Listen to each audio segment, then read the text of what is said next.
by invoking the Alien Enemies Act of 1798, I will direct our government to use the full and immense power of federal and state law enforcement to eliminate the presence of all foreign gangs and criminal networks, bringing devastating crime to U.S. soil, including our cities and inner cities.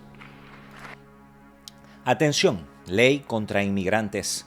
Y es que la administración de Donald Trump está desplegando una ofensiva sin precedentes en contra de los inmigrantes en Estados Unidos. No solo quiere reactivar el título 42 para expulsiones inmediatas, de las cuales los venezolanos, por cierto, ya han sido blanco en el pasado, sino que ahora planea usar una ley de hace más de 2 siglos para deportar a miles sin derecho a un juicio justo. Y como si fuera poco, la nueva ley Laken-Riley permitiría detenciones prolongadas por delitos menores, incluso sin condena. ¿Te parece esto exagerado? Pues no lo es. Quédate, porque esto apenas comienza. Ricardo lo dice migrando. Hola, ¿qué tal amigos? Les saluda Ricardo Sánchez Silva, periodista venezolano radicado en Washington, D.C., la capital de Estados Unidos. Ricardo lo dice en las redes sociales en este episodio número 28 de la tercera temporada de Ricardo lo dice, tu podcast de migración confiable en Estados Unidos. Vamos a hablar de cómo está planeando usar Trump las leyes para criminalizar a inmigrantes y deportarlos. Aquí entra, claro está, el regreso del título 42 bajo la administración de Donald Trump, junto a la ley de enemigos extranjeros del año 1798, que en teoría tiene el propósito de ser usada para gobiernos extranjeros enemigos, pero que se pretende usar con personas, con migrantes, así como también la ley Laken-Riley. Esto afecta a migrantes, a todos, independientemente de la nacionalidad. Y pues lo digo porque estamos nombrando a los migrantes venezolanos que han sido afectados particularmente con el título 42.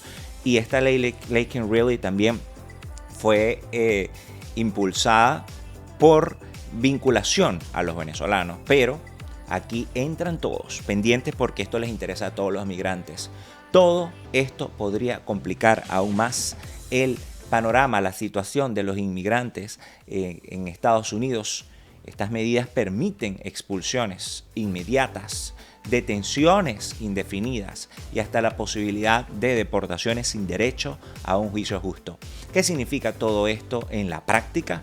Hoy te cuento todos los detalles, pero antes por favor te pido que te suscribas, actives las notificaciones, le des me gusta y compartas este episodio, el 1x10 periodístico, envíalo a 10 familiares y amigos por las distintas redes sociales para vencer la censura y la desinformación. Y si estás fuera de Venezuela, puedes enviar super chats y super gracias para apoyar este proyecto periodístico independiente. Además, te invito a sumarte a nuestro Patreon, patreon.com/Ricardo lo dice, para que me ayudes a combatir la desinformación. Se los dejo pineado el link en el chat en vivo, en los comentarios y aquí arriba. Además, vas a tener acceso temprano a contenidos tipo episodios bonus y los temas que vamos a tocar en este podcast. Y si te unes como productor ejecutivo, hasta puedes proponer ideas de temas relevantes. Te dejo el enlace, como te dije, y únete a nuestra comunidad. Patreon.com/Ricardo lo dice. Apoya este proyecto periodístico y únete a la comunidad de patreoneros informativos. Bien, arrancamos.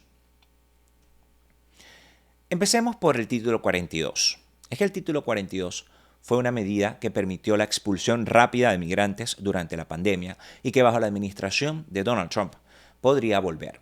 Vamos a desglosarlo, cómo se ha utilizado esta política y qué implicaciones tiene para la comunidad venezolana y otras comunidades migrantes, como les dije ya hace unos minutos.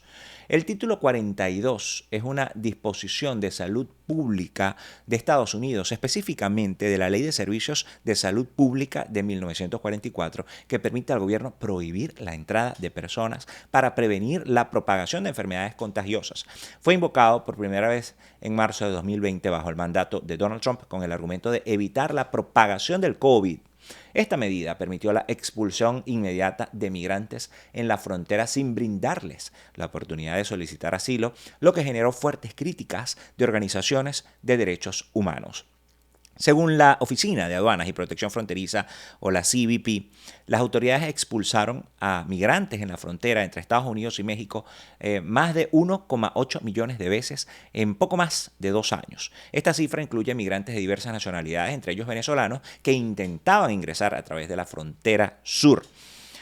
Posteriormente, y esto hay que decirlo por la calle del medio, cuando digo venezolanos expulsados bajo el título 42 fueron bajo la administración de Biden, porque aunque el expresidente prometió revisar las políticas migratorias y se oponía en la Corte contra esta medida, contra el título 42, su administración continuó utilizándolo, a pesar de que se estaba oponiendo. En octubre de 2022, Biden amplió su aplicación para incluir a migrantes venezolanos, justificando la medida como parte de un acuerdo con México para gestionar el aumento de llegadas a la frontera.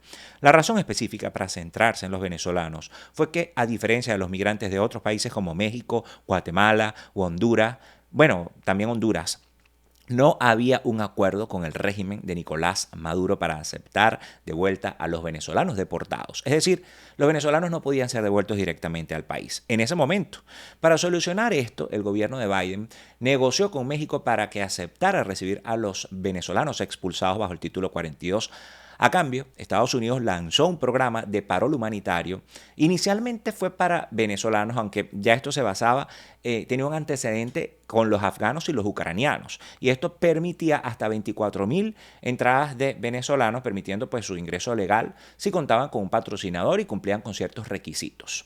En pocas palabras, fue un trato para contener la crisis en la frontera mientras se abría una puerta legal para algunos. Según datos de la Oficina de Protección Fronteriza de Estados Unidos, los encuentros con migrantes venezolanos en particular en la frontera sur bajaron de forma drástica tras la implementación de estas políticas migratorias. Para que ustedes tengan una idea más clara de esto, en septiembre de 2022 hubo más de 33.800 encuentros con venezolanos. Un mes después, en octubre, esta cifra cayó a poco más de 22.000 y en noviembre se redujo aún más, a cerca de 7.900. Esta reducción no es casualidad, o en aquel momento no fue casualidad. El despliegue del título 42 permitió que muchos de estos migrantes fueran expulsados de forma rápida, o lo que se llama expulsiones expeditas, utilizando como justificación pues la emergencia sanitaria. Esto refleja un patrón claro. El título 42 se convirtió en una herramienta para controlar el flujo migratorio, especialmente de venezolanos que huían de la crisis de su país, de la mayor crisis humanitaria, política y social que ha generado la mayor crisis migratoria del hemisferio, la dictadura de Nicolás Maduro. Y ojo, el título 42 de la era Trump, y que fue usado por Biden, impedía que los migrantes pudieran solicitar asilo, lo que dejó a miles de personas sin posibilidad de defenderse legalmente. Según un informe, por cierto, del Departamento de Seguridad Nacional, esta medida se mantuvo activa hasta el 11 de mayo de 2023, cuando terminó la emergencia pública por el COVID-19, permitiendo así, pues durante ese tiempo, la expulsión expedita de migrantes en la frontera sur hasta que se acabó la emergencia. Esta medida generó críticas de organizaciones de derechos humanos. Por ejemplo, la Oficina en Washington para Asuntos Latinoamericanos, WOLA, denunció que el título 42 exponía a los migrantes a peligros graves en México y les impedía acceder al sistema de asilo estadounidense. Por otro lado, la organización Human Rights Watch calificó la medida como una violación de las obligaciones internacionales de protección a refugiados, argumentando que se utilizaba la salud pública como excusa para limitar la migración. En su segundo mandato, iniciado en enero de 2025, el presidente Trump ha manifestado su intención de reactivar el título 42, esta vez bajo la justificación, ya no sería la del COVID, sino de otras enfermedades como la tuberculosis y el sarampión. Según reportes del medio The Wall Street Journal, la administración busca ampliar el uso del título 42 para considerar a los migrantes como riesgos para la salud pública, permitiendo su expulsión inmediata, sin derecho a solicitar asilo. Además, los Centros para el Control y Prevención de Enfermedades, los CDC, estarían preparando una orden para respaldar estas expulsiones basadas en preocupaciones sanitarias. El plan de Donald Trump incluiría una ampliación significativa de los centros de detención en la frontera y un despliegue adicional de agentes fronterizos con poderes más amplios para ejecutar expulsiones inmediatas. La administración también estaría considerando acuerdos con países como México y Guatemala para aceptar a los migrantes expulsados bajo esta política. Para muchos esto significaría enfrentarse a la deportación o quedarse varados en México, como ya ha pasado antes, bajo condiciones inseguras y sin acceso a servicios básicos. La preocupación de organizaciones como WOLA es que esta medida, más que una política de salud pública, termine convirtiéndose en una herramienta para cerrar las puertas de asilo a miles de venezolanos que huyen de la crisis humanitaria y la persecución política en Venezuela. Lo cierto es que más allá de la retórica de la reactivación del título 42, parece ser esto pues una estrategia más amplia para restringir drásticamente la inmigración y pues los venezolanos podrían estar entre los más afectados sin duda alguna. Y si lo del título 42 ya les parece complicado, pendientes porque esto no es todo. La administración de Trump está sacando del baúl de los recuerdos una ley de hace más de 2 siglos para enfrentar la inmigración actual. Sí, estoy hablando de la ley de enemigos extranjeros que en su momento se utilizó para detener a miles de personas, escuchen, durante la Segunda Guerra Mundial. Pero, ¿qué significa esto para los migrantes en Estados Unidos hoy? Pues las implicaciones son mucho más serias de lo que parecen. Déjenme y les cuento detalles al respecto. La ley de enemigos extranjeros, lo que se llama en inglés de Alien Enemies Act, fue promulgada en 1798 durante la presidencia de John Adams como parte de las leyes de extranjería y sedición. Esta legislación otorgaba al presidente la autoridad para detener y deportar a ciudadanos de países considerados enemigos en tiempos de guerra o con un conflicto declarado, sin necesidad de un proceso judicial previo. Eso es lo que establecía la ley en estos casos como tal. La ley surgió en un contexto de tensión con Francia, conocido como la cuasi guerra, y buscaba proteger al país de posibles amenazas internas. Una aplicación notable de esta ley ocurrió durante la Segunda Guerra Mundial, cuando el gobierno de Franklin Roosevelt la utilizó para internar en campos de, lo que se llama campos de internamiento, pues a ciudadanos japoneses, alemanes e italianos residentes en Estados Unidos. Esta medida se tomó bajo el argumento de prevenir actos de espionaje y sabotaje tras el ataque a Pearl Harbor. Esto fue una práctica que se aplicó de forma desproporcionada contra los japoneses estadounidenses. Se estima que alrededor de 120.000 de ellos fueron enviados a estos campos durante este periodo, muchos de los cuales eran ciudadanos nacidos en Estados Unidos. El presidente Donald Trump ha manifestado su intención de invocar la ley de enemigos extranjeros para abordar la inmigración irregular y fortalecer la seguridad nacional, esto según sus argumentos, claro está. Según sus declaraciones, esta medida permitiría la deportación expedita de inmigrantes que él considere peligrosos, incluso si no han cometido delitos graves, y esto hay que decirlo. Trump argumenta que esta acción es necesaria para proteger al país de amenazas internas y mantener el orden. Vamos a escuchar directamente qué fue lo que dijo el presidente Donald Trump, que estábamos viendo, por cierto, allí un fragmento al comienzo de este episodio. Veamos. By invoking the Alien Enemies Act of 1798, I will direct our government to use the full and immense power of federal and state law enforcement to eliminate the presence of all foreign gangs and criminal networks, bringing devastating crime to U.S. soil. Esta propuesta ha generado preocupación entre las comunidades inmigrantes, especialmente entre los venezolanos, pues la administración de Trump ha sido enfática con ciertos grupos como el Tren de Aragua, como le han dicho aquí TDA por sus siglas, una organización criminal originaria de Venezuela, como una amenaza significativa. En su discurso más reciente ante ambas cámaras, el presidente Trump calificó al Tren de Aragua como una organización terrorista extranjera, colocándola al mismo nivel del Estado Islámico. Esta clasificación permite al gobierno estadounidense tomar medidas más agresivas, arrestos y deportaciones inmediatas de sus miembros. Por cierto, recordemos que este discurso del presidente Donald Trump ocurre en el Congreso, que es el discurso entre los miembros del el Congreso, que debió ser el sótulo que se llama el State of the Union o el Estado de la Nación, el Estado de la Unión, pero recordemos que él no tuvo 2 mandatos consecutivos, así que en este caso presentó el discurso como lo que es el Estado de la Unión, pero sin una rendición de cuenta de la gestión del año anterior, porque no estuvo en el año anterior porque perdió las elecciones anteriores. Esto es lo que se conoce en Venezuela, por cierto, como la memoria y cuenta. Vamos a ver. Members of the Venezuelan prison gang, the toughest gang, they say, in the world, known as Tren de Aragua. 2 weeks ago, I officially designated this gang, along with MS-13 and the bloodthirsty Mexican drug cartels, as foreign terrorist organizations.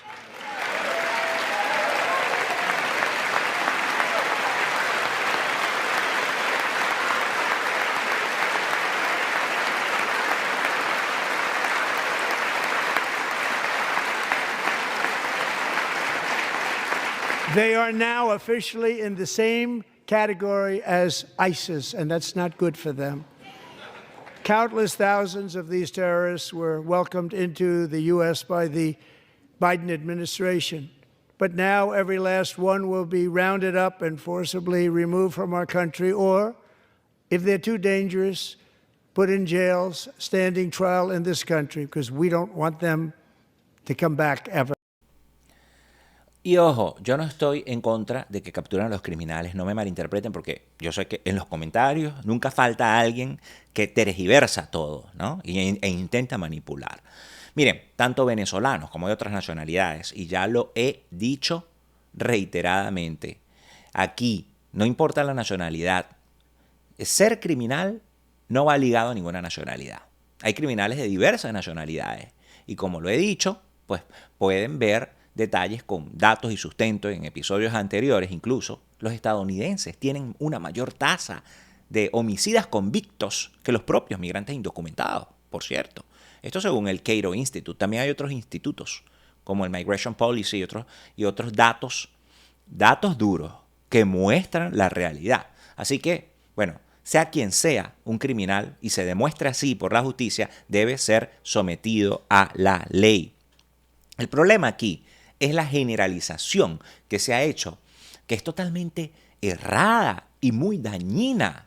Sabemos que hay venezolanos que están involucrados en actividades delictivas, y eso no lo niega nadie, pero tampoco se puede permitir que se etiquete a la gran mayoría, toda una comunidad de más de 500.000 de personas por el accionar de unos pocos, refiriéndome nada más a los tepecianos, que son más de 600.000, a los que tienen, por ejemplo, el estatus de protección temporal, como ha dicho la secretaria de Seguridad Nacional, Kristi Noem. Y es que, según un artículo de El País, aunque el Tren de Aragua tiene antecedentes de actividades delictivas graves y ha operado en algunos países y ciudades de Estados Unidos, la narrativa de que esta banda tiene una presencia masiva y organizada en todo el país es una exageración. Las propias autoridades han señalado que los informes sobre la presencia de esta banda son casos aislados y que su influencia ha sido sobredimensionada con fines políticos. La mayoría de los venezolanos que han llegado a Estados Unidos lo han hecho huyendo de la crisis, buscando una mejor vida y trabajando y esforzándose por salir adelante, pues huyendo de ese comunismo o de ese socialismo, como ustedes lo quieran llamar, que tanto rechazan los republicanos, que es la administración, que es el partido que tiene el poder hoy día en los Estados Unidos. Y como lo he dicho también, y lo repito, no me canso de repetirlo, los venezolanos somos, alrededor del 0.3% de toda la población de Estados Unidos. Y en ese porcentaje, dentro de ese porcentaje, muchísimo más pequeño aún, están los criminales, un número ínfimo. Y ojo, cuando digo que 0.3%, me refiero a todos, no solamente a los tepecianos, no solamente a los que tienen TPS, los que estaban antes del TPS y que después extraoficialmente pues, pasamos el 1.000.000 sumados a los que entraron después. Es decir, en total, los que estamos en suelo estadounidense. Para que tengan una idea clara, según cálculos de 2024 de la Asociación Civil de Tecnologías de la Información de Venezolanos en el Exilio, la participación de venezolanos en delitos y crímenes violentos es de menos de 0,1%, prácticamente nula.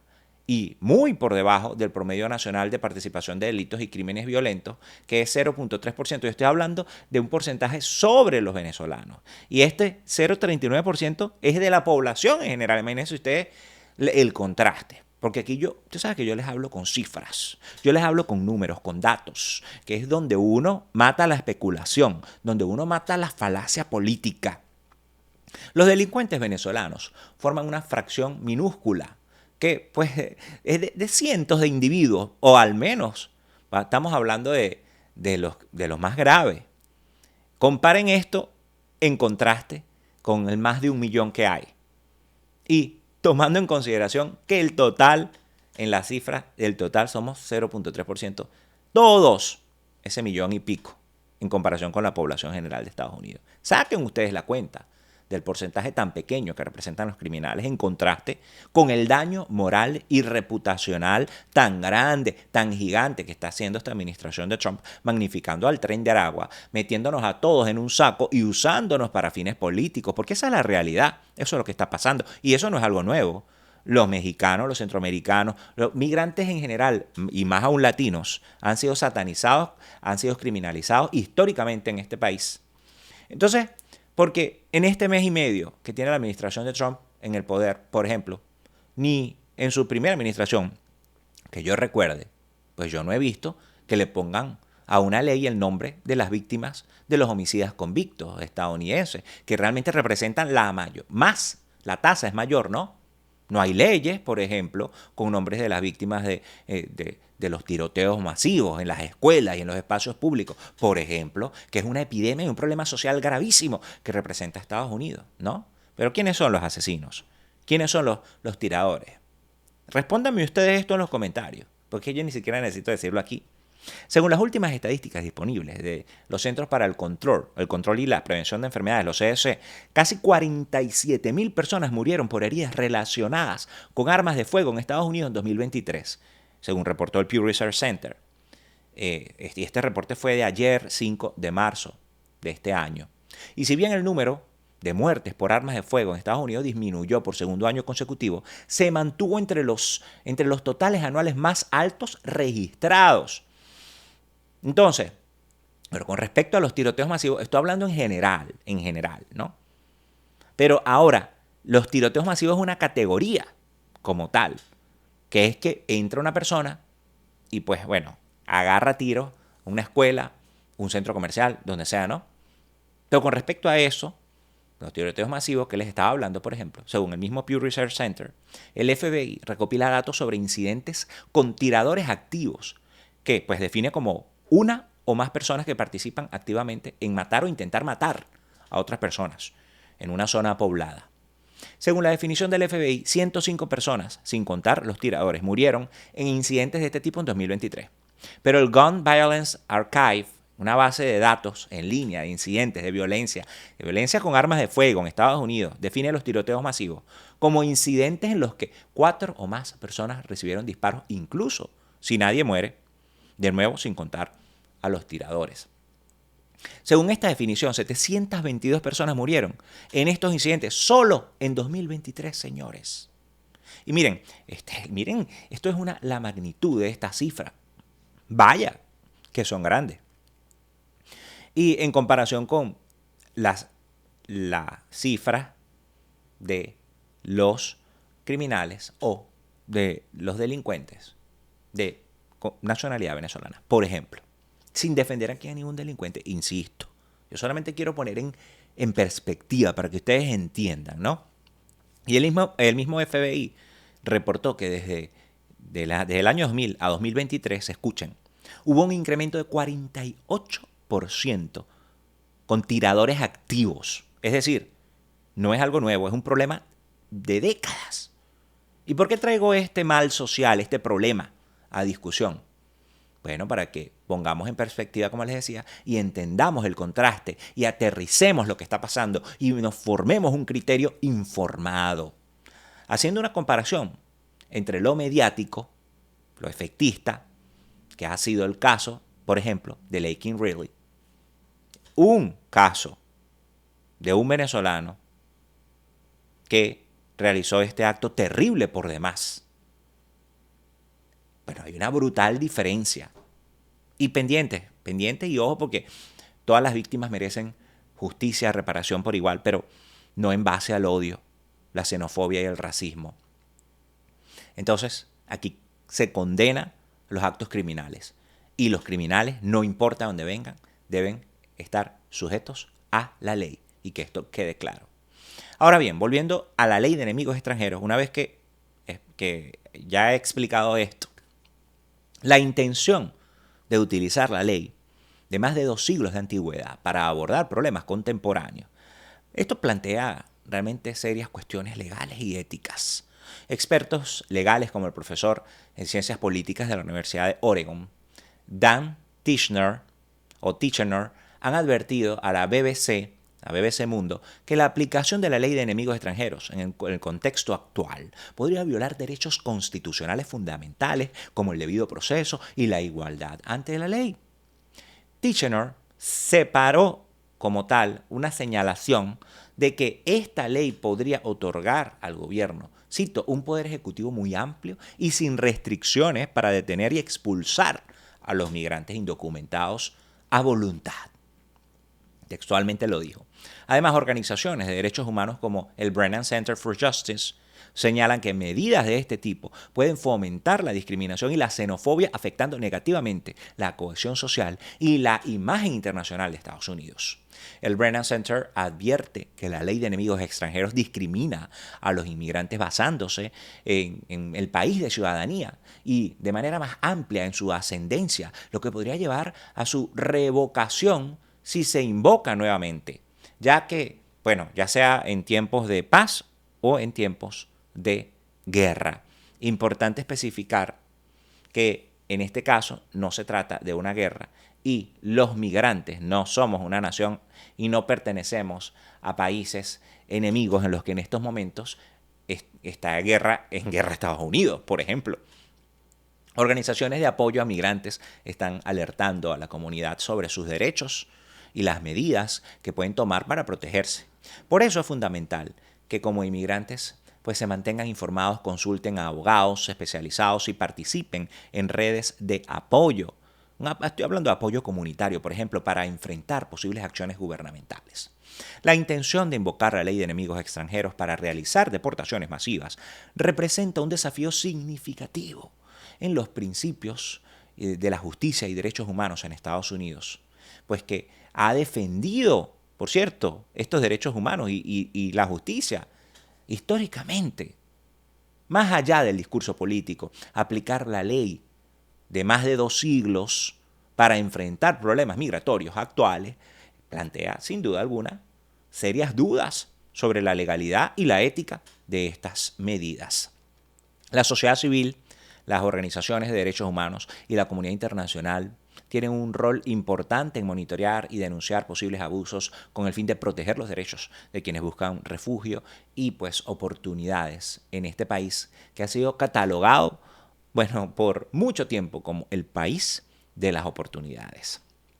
Y si crees que esto es todo, pues no, porque es que aquí es donde entra la ley Laken-Riley, que ya la mencionamos por encima.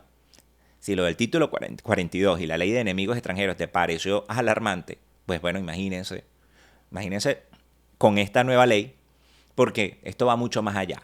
Estamos hablando de detención indefinida sin condenas, acusaciones mínimas que, bueno, podrían poner a miles de migrantes en una situación complicada. ¿Les suena exagerado esto? Pues bueno, pendientes porque lo que viene a continuación, pues aquí vamos a desglosar detalles sobre esto.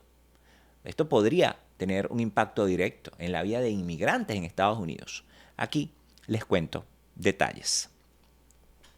La ley Laken-Riley fue aprobada en enero de 2025 durante el segundo mandato de Donald Trump y fue la primera ley que firmó, por cierto, tras su regreso a la Casa Blanca y ha generado una gran polémica en el país. Y no es para menos. Esta ley permite la detención indefinida de inmigrantes acusados de ciertos delitos, incluso sin haber sido condenados. Sí, como escuchan. Esto significa que alguien podría quedar encerrado mientras espera su proceso de deportación, sin importar si finalmente es declarado culpable o no. Así por así. Esta ley lleva el nombre de Laken-Riley una estudiante de enfermería de 22 años asesinada en Georgia en febrero de 2024 por José Ibarra, un inmigrante venezolano en situación irregular. Este caso desató una ola de indignación y sirvió como argumento principal de Trump para impulsar esta legislación. Y es importante decirlo, no solamente desató indignación, sino que además esto produjo lamentablemente una ola de xenofobia y racismo y generalizaciones terribles por este individuo que cometió este crimen atroz. Vamos a escuchar a Donald Trump.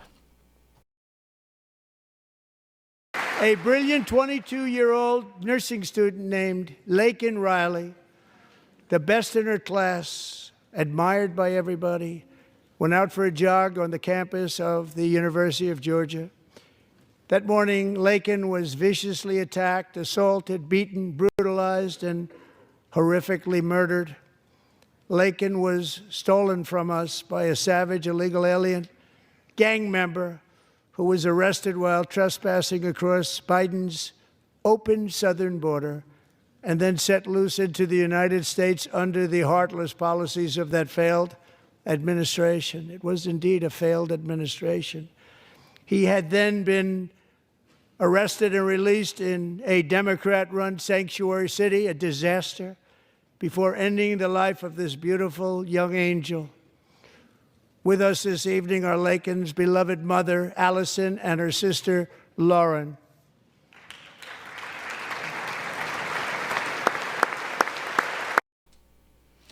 Esto que estábamos viendo allí fue este discurso que dio ante el Congreso Donald Trump el 4 de marzo de 2025. Cortesía, por cierto, esta transmisión de la Casa Blanca. Ahora, ¿cómo funciona esta ley exactamente? Primero establece que el Servicio de Inmigración y Control de Aduanas debe detener obligatoriamente a cualquier inmigrante acusado de delitos como robo, hurto y asalto, incluso si no hay una condena de por medio. Y eso no es todo, también le da el poder a los fiscales generales estatales para demandar al gobierno federal si consideran que no se está aplicando adecuadamente las leyes de inmigración. Básicamente, cualquier acusación, por mínima que sea, puede ser suficiente para acabar detenido indefinidamente. Pero eso no es todo. Para los migrantes que han cruzado la frontera recientemente sin autorización legal, la situación es aún más complicada. Bajo esta ley, cualquier acusación menor podría ser suficiente para una detención indefinida y una deportación acelerada. Es decir, prácticamente se quedarían sin opciones de defender su caso, más allá de las circunstancias individuales. Las críticas no se han hecho esperar, y es que organizaciones de derechos humanos como la Unión Estadounidense de las Libertades Civiles, que se conoce como la ACLU, y el Brennan Center for Justice han calificado la ley de Laken Riley como una violación directa al debido proceso y de derechos fundamentales. Señalan que permitir la detención indefinida sin condena formal contradice principios básicos como la presunción de inocencia y el derecho a un juicio justo. Además, advierten que esta ley podría fomentar la discriminación y la xenofobia. La posibilidad de detener indefinidamente a cualquier inmigrante acusado de un delito menor sin un proceso justo podría llevar a abusos y detenciones arbitrarias, especialmente contra comunidades vulnerables como la venezolana. Lo más preocupante de todo es que la detención indefinida no solo representa un problema humanitario, sino también logístico y financiero. Esto está claro, lo hemos hablado en este canal. Según datos revisados por el medio Axios, mantener a un inmigrante detenido en centros como el Adams County Detention Center en Mississippi cuesta un promedio de $134 diarios. Y ojo, estamos hablando de más de 41,000 inmigrantes detenidos actualmente, de los cuales casi el 55% no tienen antecedentes penales y muchos fueron arrestados por ofensas menores, como infracciones de tránsito. Por ejemplo, si se aplica masivamente la ley Laken Riley, los costos para el gobierno federal podrían dispararse de manera estratosférica, insostenible. Entonces, ¿cuál es el futuro? El futuro real, el futuro con los pies sobre la tierra de esta ley. ¿Y cuál es el futuro? Que es una ley que ya fue promulgada, firmada, la primera ley que firmó Trump, como les dije. ¿Y cuál es el futuro para los venezolanos en Estados Unidos? La ley Laken Riley, presentada como tal, como una amenaza, porque así se ha percibido. Es una amenaza directa para los inmigrantes, para los derechos de los inmigrantes. Si bien sus defensores argumentan que es una medida necesaria para proteger la seguridad pública, sus críticos advierten que podría llevar a violaciones masivas de derechos humanos y a la creación de un sistema paralelo de justicia para inmigrantes, sin garantías y sin transparencias.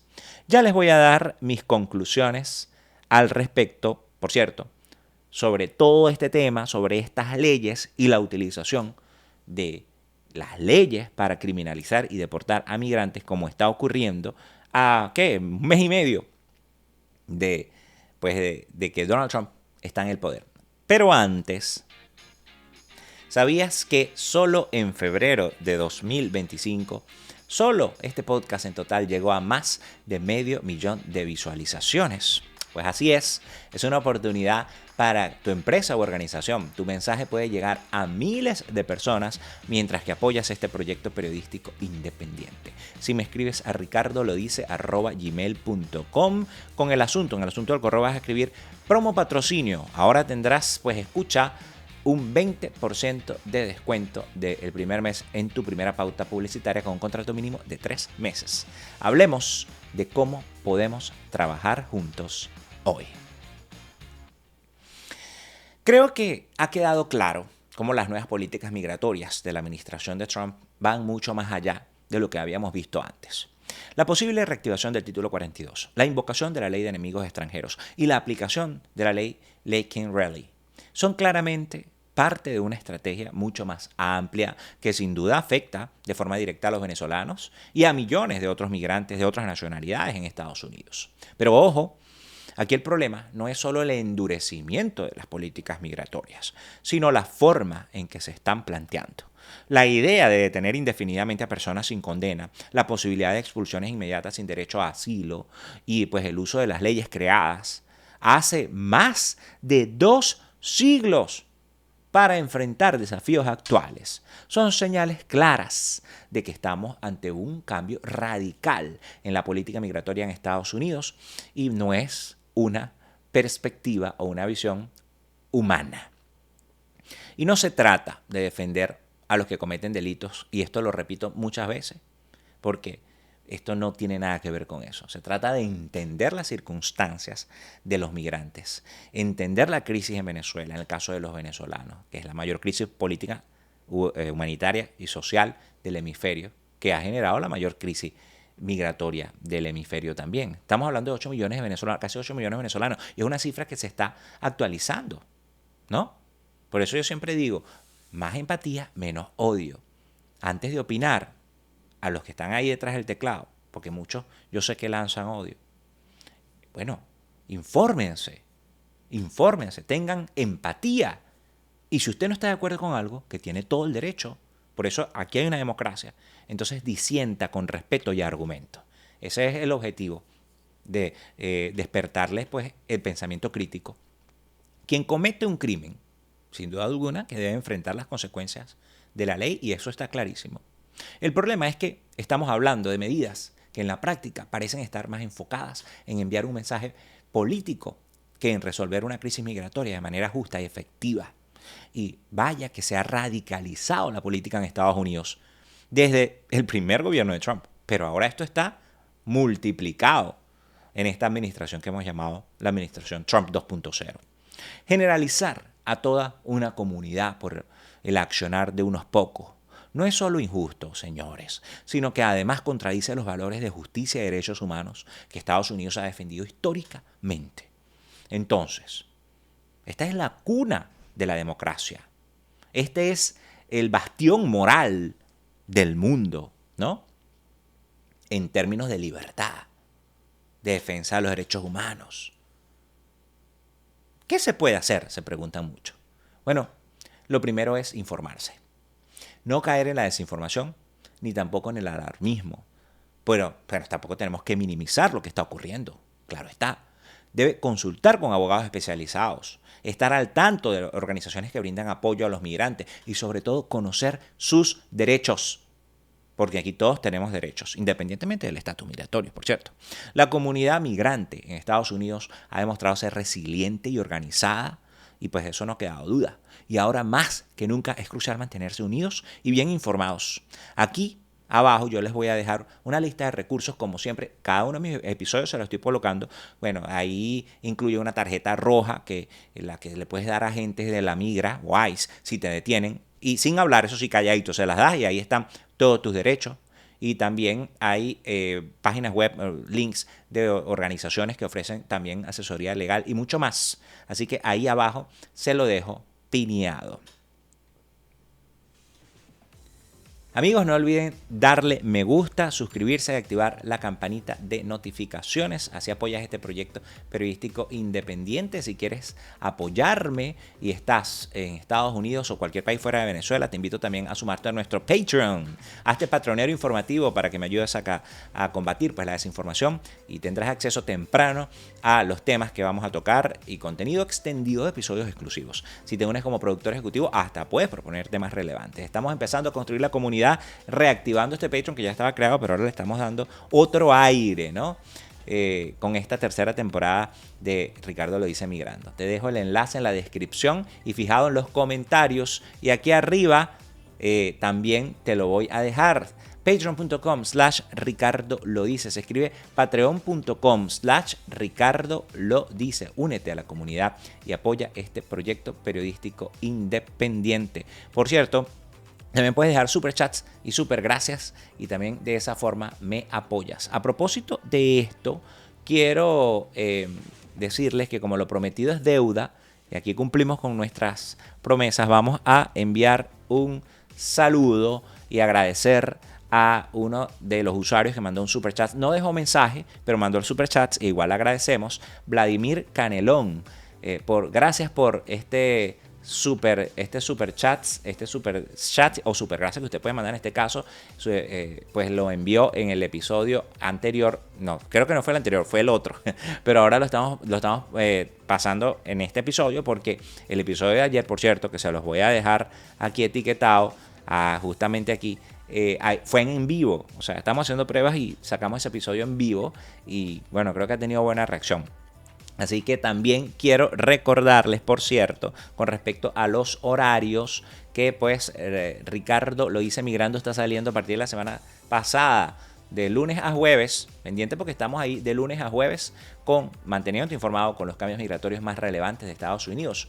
Los lunes, además, estamos saliendo a las 7 de la noche, hora este, Estados Unidos, y a las 8 de la noche hora Venezuela, aunque yo creo que a partir de este lunes cambia todo porque este domingo creo que ya tenemos cambio de horario, o sea que estaríamos a las 7 igual, ya vamos a ver, abordando temas cruciales sobre Venezuela y el impacto en la región de esto. Y además, si surge alguna información de último momento o temas que estemos investigando, también los domingos vamos a tener a Ricardo lo dice migrando con temas especiales, que por cierto, este domingo tenemos un episodio sobre la demanda contra la eliminación del parol, porque Donald Trump eliminó el parol y hay organizaciones que lo están demandando. Así que más detalles sobre esto este domingo, no se lo pueden perder.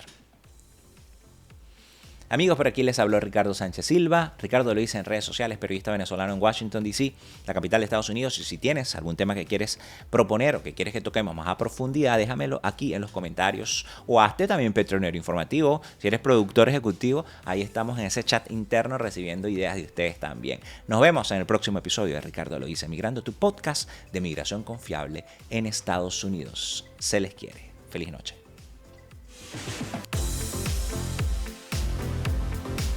Ricardo lo dice migrando.